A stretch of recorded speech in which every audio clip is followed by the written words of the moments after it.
Cabinet has approved the long-awaited production-linked incentive for non-semiconductor electronic components with an outlay of 22,919 crore rupees. The PLI schemes aims to strengthen domestic manufacturing, refine India's supply chain and cut the dependence on imports. The new approved scheme aims to focus on passive components such as resistors, capacitors and inductors, a key material for electronic devices. My colleague Rishabh Bhatnagar caught up with the Union Minister Ashwini Vaishnaw to understand how this scheme is different. Sir, this is different from a typical PLI scheme, what we've seen from the government so far. What are the difference in terms of the incentives that are being given now? Electronics components are having a very large spectrum of, in a sense, the structure is very different. For example, there will be some components which will have a lot of capex required.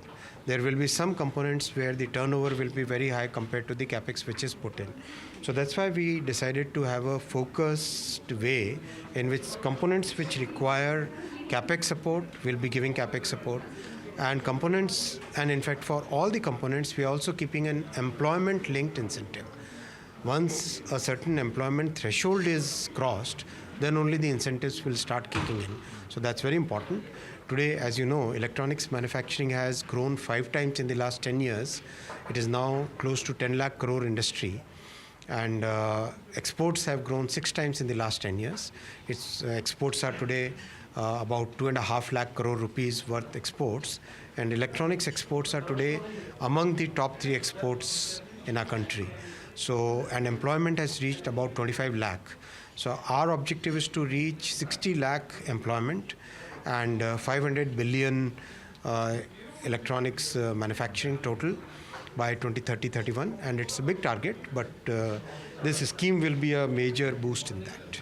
Sir, apart from the financial incentives of about 23,000 crores, so you've mentioned that you will be helping the industry with labor, taxation and custom reforms as well. So what is just take us through exactly what you will be doing in these 3 fields. If you look at a typical electronics manufacturing plant, it's very different from a general picture that we have about a factory.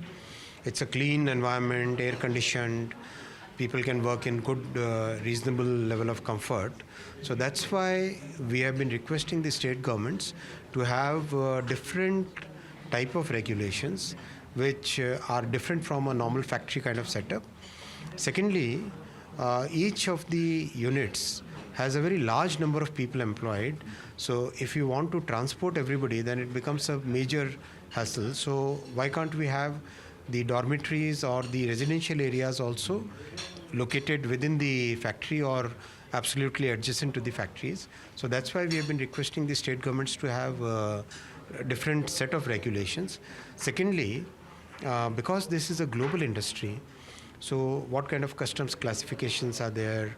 How do we simplify that? We are working with the Finance Ministry, and I thank Honorable Finance Minister for announcing 2 major reforms in the budget which has come recently. So that's a major reform for electronics manufacturing.